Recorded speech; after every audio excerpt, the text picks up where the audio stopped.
Hello everyone, welcome back to ScrubbedIn USMLE series. Today's topic was actually found out through an Instagram poll and it was voted as the highest requested video. And it is the USMLE guidance for our first and second year MBBS students. So we're going to be discussing what steps you can take to build a strong foundation for your Step 1 and your Step 2 CK exams further down for when you decide to give them during your MBBS. So let's get right into it. Okay, so the first step is that you have to make an informed decision with special focus on your financial situation and your social life. And you have to discuss it out with your family, maybe discuss it with people you know who are already working in the USA. And you have to be sure that you take a decision before the end of your second year, because this exam, it requires a lot of dedication. And if you're not taking this decision early on, that means that you will never be mentally prepared for it. The second thing is that during your first and second year, you have to master the core subjects. The three core subjects are obviously anatomy, physiology, and your biochemistry. Now, these are the subjects that have a high weightage in your Step 1 examination.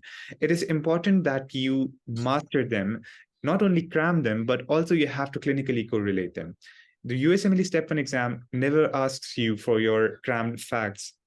It rather asks you for your clinical correlation of those. For example, it will never ask you the course of your ulnar nerve, but it will ask you what's going to happen if your medial epicondyle of your humerus gets fractured.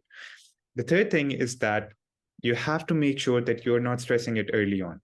The thing is that this exam, as I said earlier, it takes a lot of dedication, and you are supposed to give your USMLE Step 1 exam by the end of fourth year, which means that you have 4 years, or if you're in your second year, you have around 3 years. And if you already start panicking about it, if you already start taking your stress about it, you are going to get burdened and you are going to stress out before you even reach that stage. So it is very important that you don't stress it out right now. Just focus on your subjects, just try to make a decision, talk it out with your family, talk it out with your friends, and that's all you have to do in your first year and your second year. The last thing that I would like to add is, if you are really interested and you want to start your preparation for your Step 1, all you have to do is that you can choose some sort of question bank. Like, for example, you can choose UWorld, and you can use the anatomy, physiology, and the biochemistry portion of those, and you can attempt your questions. This is going to give you a head start on your preparation, and it's going to give you the piece that you are studying for your Step 1 exam.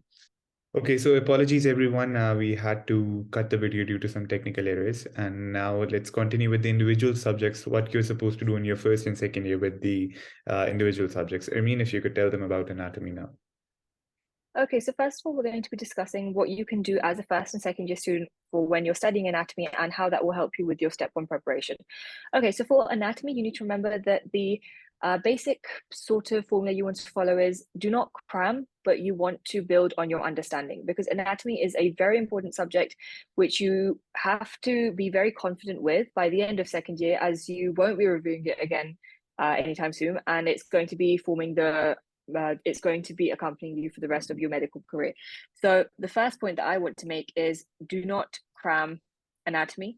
You need to build and focus on building concepts. Another thing that's very important to understand is anatomy is not supposed to be studied in a 2D way on pages of paper or through reading just textbooks. Okay, so anatomy is supposed to be done in a 3D and a three-dimensional pattern. So what does that mean? That means you need to be using different models, you need to be using diagrams, you need to be using different apps, such as, I think Human Anatomy is quite a good one, in order to visualize what the body actually looks like, and in order for you to know where different structures are in relation to each other.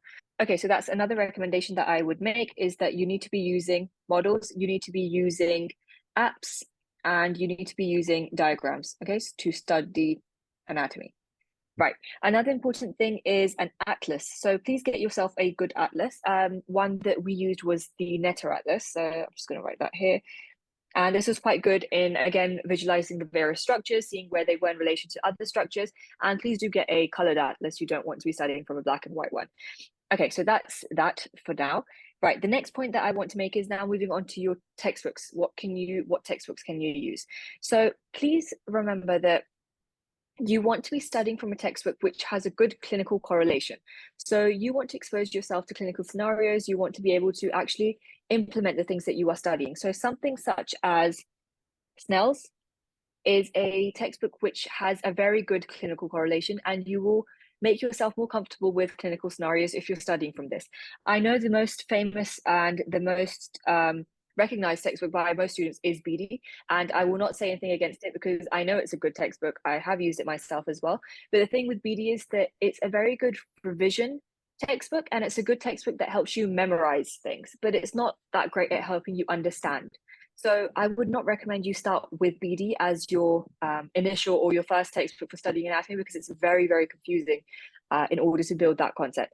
So I won't say don't use it, but I will say please start with something that has a bit more clinical sense, so you know how to apply those clinical scenarios, and that will help you with step one.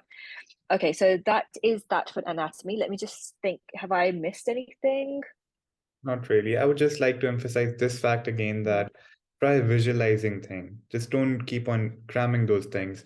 Like, for example, let me just give you a quick example. If you're studying about your liver, it is better to visualize where your liver is rather than just thinking what it's surrounded by. Where is the gallbladder? And just try to visualize if your liver is here, the gallbladder is inferior posterior to it, and like just think about it like that. Don't just keep on cramming it.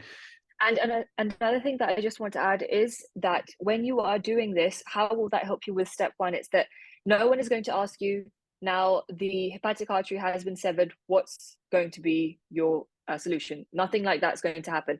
It's going to give you a very clinical based scenario where the patient will have certain symptoms, and they will give you certain locations. And if you don't know where those structures are in relation to each other, then you have a hard time at interpreting what the scenario is actually saying. So please bear that in mind. And anatomy is very, very important to get right, because it's first and second year that you have the time that you have. You need to use that very appropriately in order to have a strong base. Okay, so let's move on. Also know this, that anatomy is a vast subject.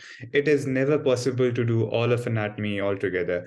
You have to bear in mind that you just have to do the important stuff, right? Like Armin just told you, there are clinical scenarios. If you're fracturing your medial epicondyle, your lateral epicondyle, if you're playing tennis, if you're playing golf, what's going to happen to your arms, stuff like that. And just don't keep on remembering the stupid things, like whatever they are, but just don't get into the things and waste your time on that.